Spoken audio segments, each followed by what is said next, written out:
pages. I commend her thoughts and experiences to you in all of their unconventionality as a prophet's voice that so many of us need to hear. James Ehrman, Executive Director, Love 146, Associate Research Fellow, Rivendell Institute at Yale University. Why Bandersnatch? Bandersnatch was first introduced to the English language by Lewis Carroll when he penned his children's classic Through the Looking Glass and later in various other works. A Bandersnatch, while more commonly known as the wild, ferocious, mythical creature of Carroll's creation, has also been defined in modern terms as a person with uncouth or unconventional habits and attitudes, even as someone considered to be a bit of a troublemaker or nuisance. Mix all these definitions together, and on the surface it looks like we have a mostly bad personality on our hands. Does this make you wonder why I would want to take an almost always negative noun and use it as the title and theme for my book? Let me explain.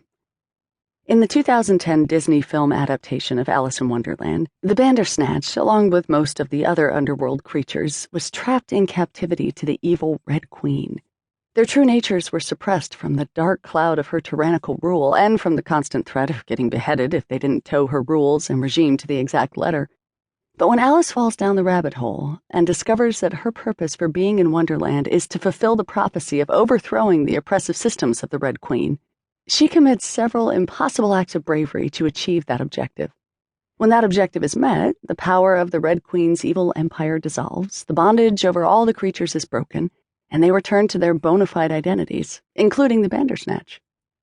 While the Bandersnatch is still a rather untamed and frightening beast with unpredictable habits and unconventional attitudes, he is also good, because his fierceness, his troublemaking, his nuisance-bearing disposition is now submitted to a better cause, the dominion of the kind and good White Queen. Keeping that story in mind, this book is an invitation to turn the word into a verb. I'm inviting you to Bandersnatch. That is, to acknowledge and embrace the unconventional habits and attitudes that are your birthright, to grapple with what has dominion over you, and to become a bit of a nuisance to the unhelpful, unhealthy, and often harmful systems of the human-made kingdom. Within the process, I believe you will begin to reimagine your very own soul and its unique outpourings in the world, to jump into your singular skin, to discover and live as your true self. Your true self, in its purest form, is what I would define as a love affair between God and your only inherent DNA. When the Spirit of God and the soul of you have a meeting within your body, what gets born again and again and again is your true self, your true identity.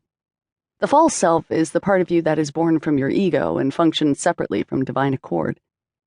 I believe one of the central endeavors of the human experience is to consciously discover the intimacies of who we already are. As in, life is not about building an alternate name for ourselves.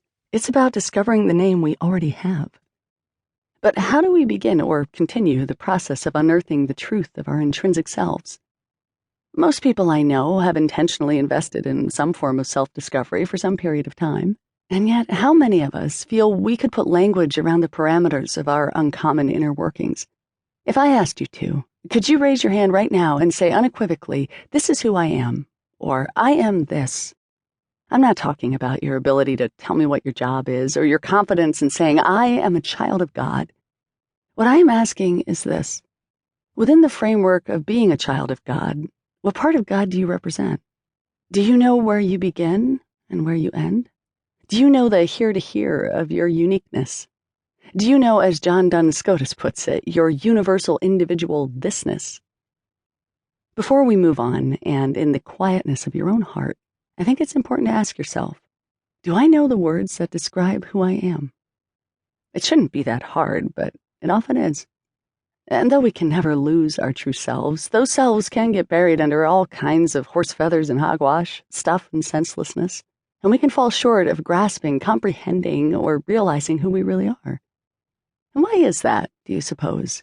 If we each have a unique blueprint coded and stitched right into our singular selves, why can't we seem to put a finger to it and catch our own pulse? What do you imagine our identities are buried beneath? I don't think it's a stretch to say that the great boring and blaring voices of mainstream culture have made whole oppressive systems out of what it means to be a human, what it means to be normal, how exactly everyone should follow the status quo, A plus B plus believe this and